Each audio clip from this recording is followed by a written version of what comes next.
Bab 063. Wisnu menggeleng pelan, terlihat ragu namun tetap serius. Aryo, aku perlu memastikan sesuatu. Bolehkah aku ke rumahmu dan melihat taman bunga itu? Aryo terdiam sejenak, pikirannya berkecamuk. Ada apa, Wisnu? Kamu terlihat serius sekali, tanyanya. Aku curiga ada sesuatu di tamanmu yang bisa memicu reaksi alergi parah pada istrimu. Tolong izinkan aku memeriksanya, ujar Wisnu. Setelah berpikir sejenak, Aryo akhirnya setuju. Baiklah, kita bisa pergi ke vilaku sekarang, katanya. Mereka pun segera berangkat, dengan Aryo semakin penasaran apa yang membuat Wisnu begitu khawatir. Aryo mengantar Wisnu menuju vilanya dengan rasa penasaran yang semakin memuncak.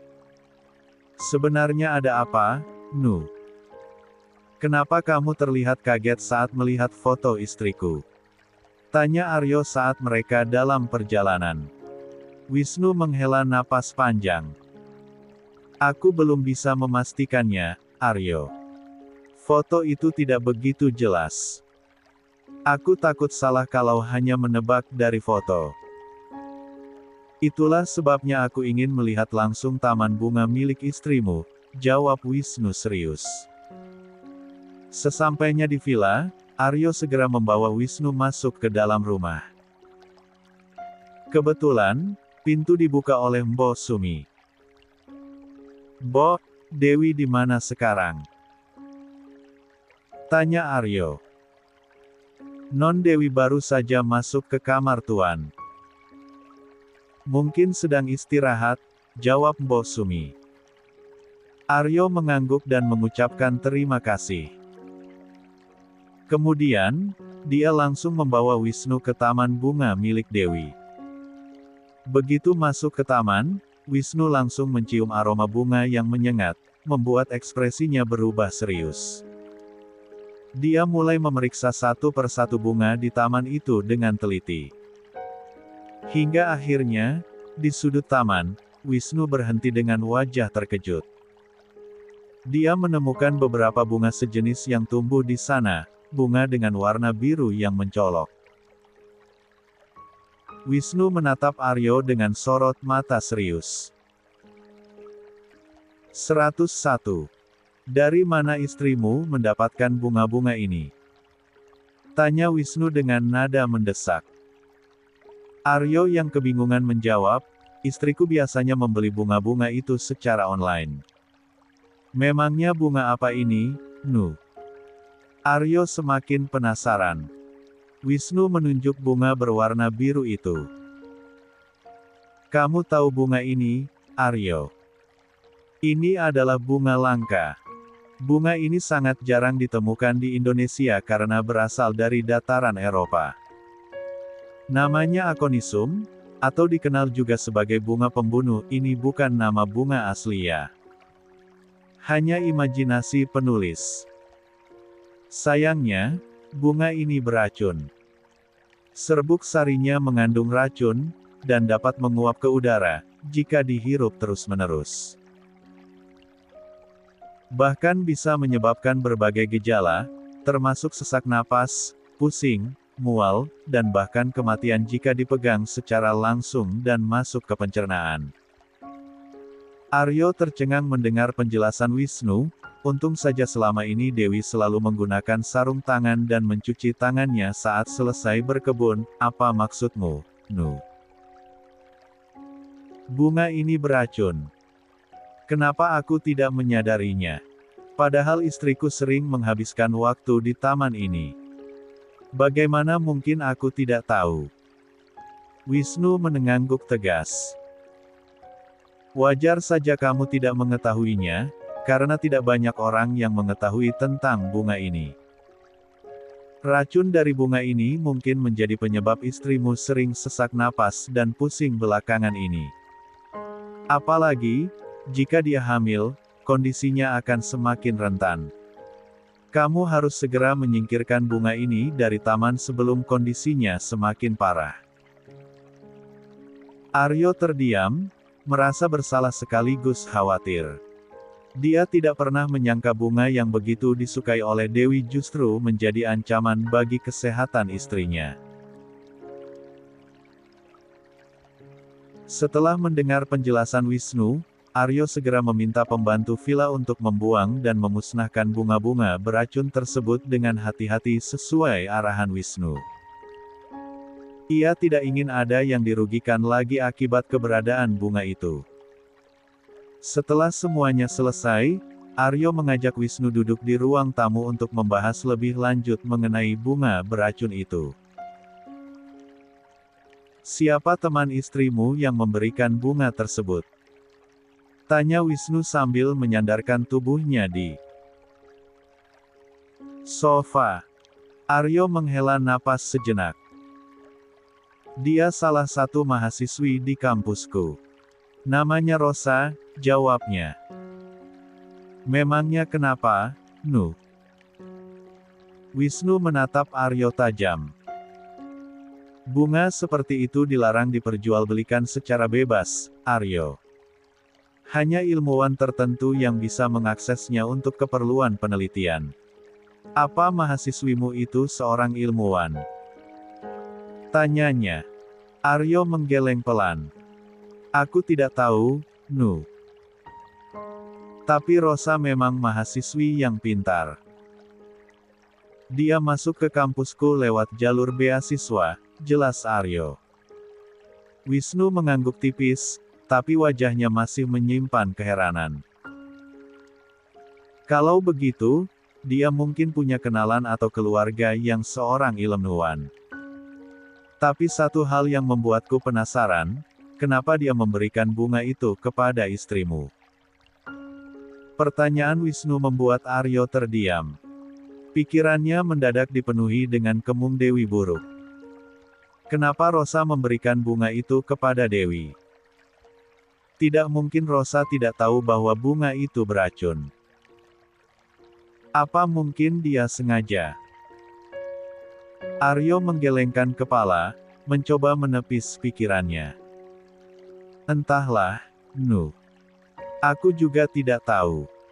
Tapi yang 102. Jelas, kalau benar dia berniat jahat pada istriku." Aryo berhenti sejenak, suaranya menegang. "Selama ini Rosa dikenal sebagai gadis yang pintar dan pendiam.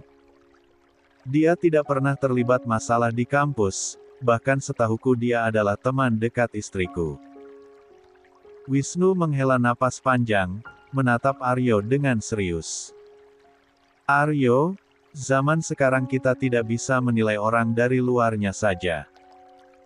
Teman dekat sekalipun bisa saja memiliki niat tersembunyi.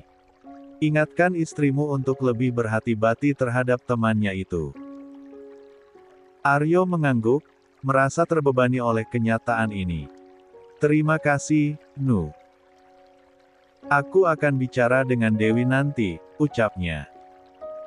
Wisnu menepuk bahu Aryo pelan. "Semoga tidak ada hal buruk yang terjadi, Aryo. Kamu harus lebih waspada mulai sekarang," katanya sebelum pamit. Setelah Wisnu pergi, Aryo termenung di ruang tamu, pikirannya dipenuhi dengan pertanyaan. Apa sebenarnya niat Rosa? Aryo bertekad untuk mencari tahu, demi melindungi Dewi dan bayi mereka. 103. Setelah kepergian Wisnu, Aryo segera ke kamar untuk melihat kondisi Dewi.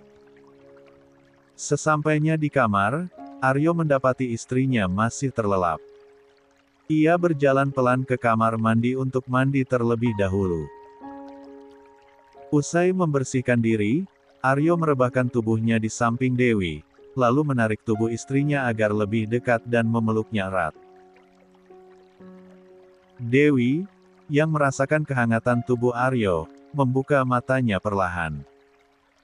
Dengan suara yang masih berat karena kantuk, ia bertanya, "Mas Aryo, kok udah pulang? Jam berapa sekarang?" "Jam 4 sore, Dewi," jawab Aryo lembut sambil mengusap punggungnya. Kamu sudah makan siang belum? Tanyanya memastikan. Dewi mengangguk kecil. Sudah, Mas. Udah minum obat? Tanya Aryo lagi, kali ini dengan nada sedikit khawatir. Sudah juga, jawab Dewi sambil tersenyum tipis. Aryo menarik napas lega, lalu menggeser posisinya agar bisa menatap wajah istrinya dengan lebih jelas. Dengan pandangan yang serius, ia berkata, Dewi, aku perlu ngomong sesuatu yang penting sama kamu. Dewi ikut menatap Aryo, merasa ada sesuatu yang penting. Ngomong apa, Mas? Tanyanya, sementara jantungnya mulai berdebar. Kamu dapat bunga biru yang langka itu dari mana? Tanya Aryo, suaranya terdengar penuh kehati-hatian. Dewi mengerutkan kening, bingung dengan arah pembicaraan. Dari Rosa, Mas. Dia yang nunjukin aku bunga itu di toko online. Emang kenapa, Mas? Tanyanya penasaran. Aryo menghela napas sebelum menjelaskan, tadi temanku, yang seorang ilmuwan, datang ke sini. Dia bilang bunga itu beracun dan sangat berbahaya bagi kesehatan. Serbuk sarinya bisa menyebabkan keracunan lewat udara kalau terhirup. Efeknya bisa bikin sesak napas. Batang dan daunnya juga berbahaya kalau disentuh langsung, apalagi kalau sampai tertelan. Aryo berhenti sejenak, menatap Dewi dengan penuh perhatian. Bunga itu bahkan bisa menyebabkan kematian. Dan untuk ibu hamil, risikonya lebih parah lagi, bisa menyebabkan keguguran. Mata Dewi membesar mendengar penjelasan Aryo. Ia benar-benar tidak menyangka bahwa bunga yang tampak begitu indah itu ternyata mematikan. Kalau begitu, aku harus segera membuang bunga itu, Mas, ujarnya panik sambil berusaha bangkit. Namun, Aryo menahan bahunya dengan lembut. Tenang, Dewi. Aku sudah menyingkirkan bunga-bunga itu tadi, ucap Aryo, mencoba menenangkan istrinya. Dewi menghela napas lega, meski pikirannya masih diliputi rasa takut. Makasih, Mas. Maaf aku sudah sangat ceroboh. Aku nggak ngangka bunga secantik itu ternyata bahaya banget. Aryo mengelus rambut Dewi lembut, menatapnya penuh kasih sayang. Kamu nggak salah, Dewi. Aku cuma nggak mau ada apa-apa sama kamu. Jadi lain kali, kalau mau beli sesuatu yang nggak biasa, tanya aku dulu, ya. Dewi mengangguk kecil. Iya, Mas. Aku janji. Setelah menenangkan Dewi, Aryo kembali mengajukan pertanyaan dengan nada serius. Dewi, tempo hari siapa yang mengirimkan bunga biru itu ke kamu? Tanyanya, matanya menatap istrinya dengan tajam. Dewi mencoba mengingat-ingat. Oh, bunga yang dikirim saat aku berada di mall beberapa hari lalu itu. 104. Mas. Itu dari Rosa, jawabnya akhirnya. Aku sudah tanya ke Rosa, katanya memang bunga itu dari dia. Katanya karena aku suka bunga itu, dia membelikannya lagi buatku, jelas Dewi dengan suara yang masih bingung. Aryo mengangguk pelan, meski ekspresi wajahnya menunjukkan kecurigaan. Ternyata benar dugaanku. Rosa punya niat buruk terhadapmu, ucap Aryo tegas. Dewi tertegun. Maksud Mas Aryo apa? Rosa sengaja kasih aku bunga itu untuk meracuniku. Tanyanya, hampir tidak percaya dengan apa yang baru saja ia dengar. Bisa jadi seperti itu, jawab Aryo sambil menghela napas panjang. Tapi aku belum bisa memastikan apa motif Rosa membelikanmu bunga itu. Yang jelas, Rosa berniat mencelakaimu. Jadi mulai sekarang, kamu harus lebih berhati-hati dengan Rosa. Dewi masih sulit menerima kemung Dewi itu.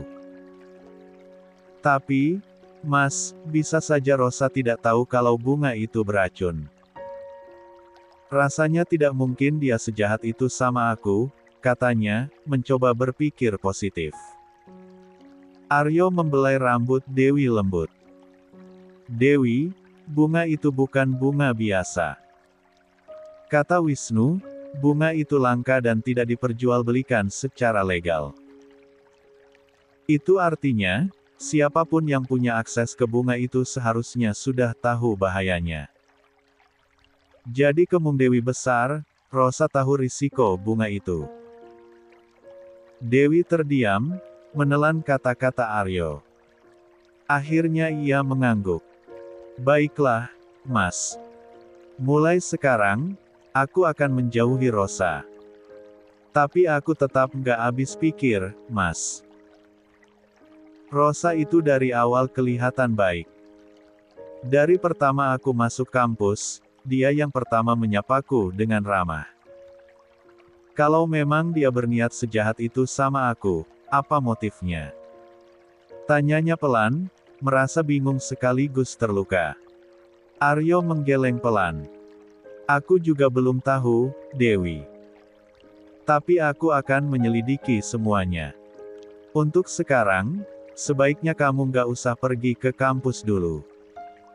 Aku nggak mau ada apa-apa terjadi sama kamu atau bayi kita, ujar Aryo dengan nada tegas namun penuh perhatian. Dewi mengerti kekhawatiran Aryo. Meski berat, ia hanya bisa mengangguk. Baik, Mas. Aku nurut sama kamu. Aku nggak mau ada hal buruk terjadi lagi, katanya dengan suara pelan. Aryo memeluk Dewi erat, memberikan rasa aman yang sangat dibutuhkan istrinya. Dalam hati, ia bertekad untuk mencari tahu kebenaran di balik tindakan Rosa. Hari-hari berlalu, dan kondisi Dewi perlahan pulih. Aryo pun kembali menjalani aktivitasnya seperti biasa di kampus. Meski begitu, Aryo tetap waspada.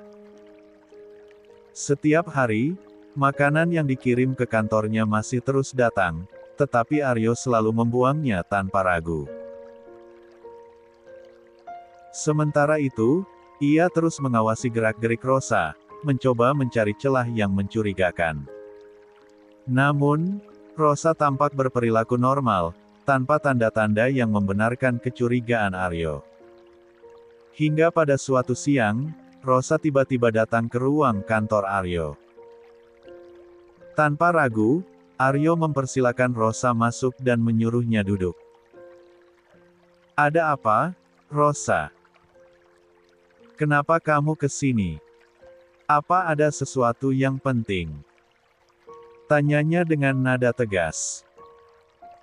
Rosa hanya diam sejenak, menatap Aryo dengan tatapan serius.